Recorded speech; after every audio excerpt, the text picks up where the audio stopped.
So the failed Democratic Party has been getting away without doing any self-reflection or an autopsy on how they could lose to a political novice game show host who wasn't even trying to win, Donald Trump. And they've done none of it. What they've done is an evidence-free conspiracy theory called Russiagate, and now everybody on the left has become McCarthyists and been doing McCarthy-like smears of anybody who's their political opponent. And I thought it would end after the Mueller report came out that said there was no evidence to show collusion or a criminal conspiracy between Trump, his campaign, and the Russians. And then it didn't. And then I thought it would end after CrowdStrike, which is the ones who said they were the ones who investigated and said Russia. They admitted they didn't have any evidence that actually happened, that Russia was responsible for anything. I thought it would end that. It's not ending. It's just like the long-form birth certificate for Barack Obama. Remember, it never ended. It's not ending. So this isn't ending. It has nothing to do with fact. It has to do with people don't like Donald Trump. And so instead of actually talking about issues and holding the Democratic Party responsible for losing to them, they just go on a crazy hysteria, a conspiracy about Russia and Russiagate. And why? Because it makes them feel good. It actually doesn't do anything. They're children. We're adult children of alcoholics in this country. So here's Nancy Pelosi. She went on the news, and here she is on the CNNs, and she's still doing it. Still doing it. China would prefer Joe Biden, whether they do, that's their conclusion, that they would prefer Joe Biden.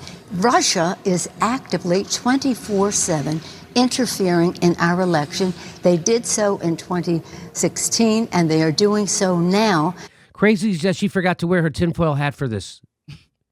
Isn't that something? She's got her mask, no tinfoil hat. How much do you think those earrings cost? And they say that to a certain extent, but they need to tell the American people more. The American people, I believe, think they should decide who the president of the United States is, not Vladimir Putin. So now who's undermining the trust in our elections? Is it Donald Trump or is it Nancy Pelosi and the Democrats and the establishment media? You remember in 2016, it was all, Trump he's undermining the integrity of our elections. He's not going to respect the election decision. He won't respect it. Do you remember that? Guess who didn't respect it? Nancy Pelosi, the media, Hillary Clinton, and the entire Democratic Party. That's who didn't expect. They went right into McCarthyism. They went right into telling Americans that their elections aren't safe, that their elections are easily rigged by another country. That's what she's doing. She's making it up. Is Snopes going to do a thing on her? No. Snopes is not going to do a thing on her. And, Jimmy, I just want to point out, that all along, she can't say anything what the Democrats stand for. Of course not. Anytime that, right now that there'd be a platform, it's my homage to Nancy. To Nancy. Right now, she has no, like right now, she wants to just talk about Russia. She wants to talk about Putin because she doesn't have any policies that would help the regular American citizen. You're 100% right. And the polls are starting to move the other way. The race is tightening. And they're getting ready for their next excuse of why the Democrats lost twice to Donald Trump. Making that decision for us. So that's her scaring the hell out of the American people, making them think that their elections are rigged by a foreign power because they can't beat a game show host because they're so corrupt. It doesn't end. Here's Kamala Harris. So that's what they start to do. Right. That's what they start to do. They did it then, they will do it now. People have said, if you look at, for example, the heat that ended up around the bend the knee and Colin Kaepernick. Mm-hmm. Many smart people have said it actually was not a thing. Mm-hmm. The Russian bots started taking it on. It was the Russian bots. Was it the Russian bots who told every owner of an NFL team not to hire Colin Kaepernick? What does she mean it wasn't actually a thing? Like Colin Kaepernick wasn't actually kneeling down, or that people weren't actually overreacting to it? It was the Russians. It was Putin who reached out to all those coaches and said, don't sign a mobile quarterback. It was Putin that did that. Really? Yes. You feel like you're being targeted by Russian bots now? Well, we already know we are. I have no evidence. We already know we are. Yeah, they're doing everything. You know, the way to solve our country's prejudices is to blame it on another country. If Russia is so against Kamala Harris, like she just said, why did Trump make campaign donations to Kamala Harris? Boy, talk about your 4D chess, huh?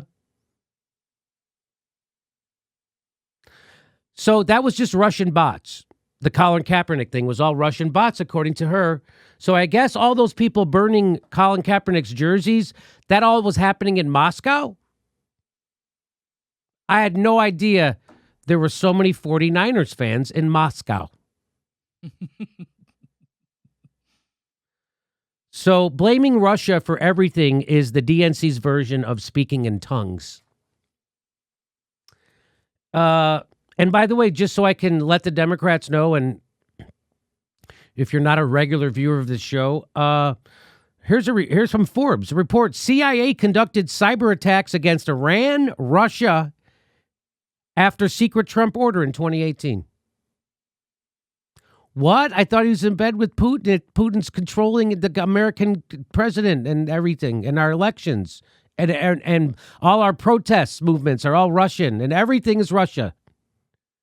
Turns out America is conducting cyber attacks against Russia on the order of Donald Trump.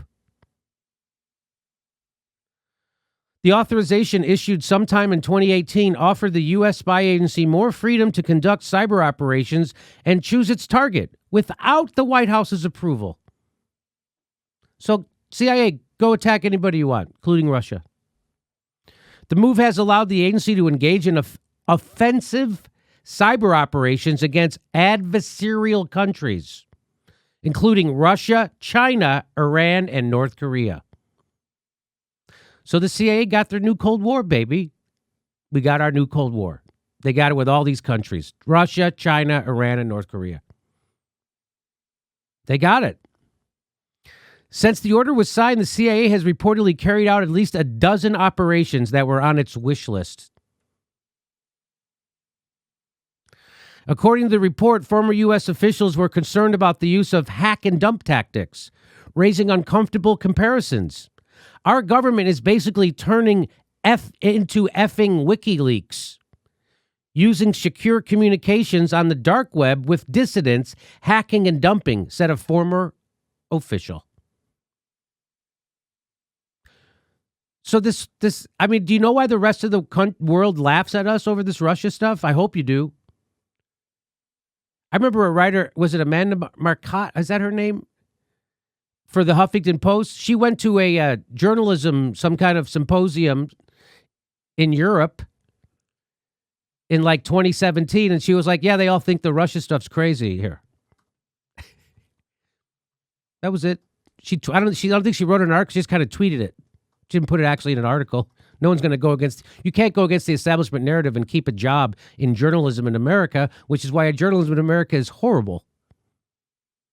Journalism in America is horrible, which is why I could do a better job than them. Every time, without a doubt. So there you go. They're not stopping. They're not stopping. She's not stopping. They're not stopping. Hope you're happy. Hope you're effing happy. Hey, everybody, this is the part where I tell you where all our live shows are, but there aren't any. And then this is why I tell you to join our premium program and get extra content, but nobody's got a fucking job. So just enjoy the video.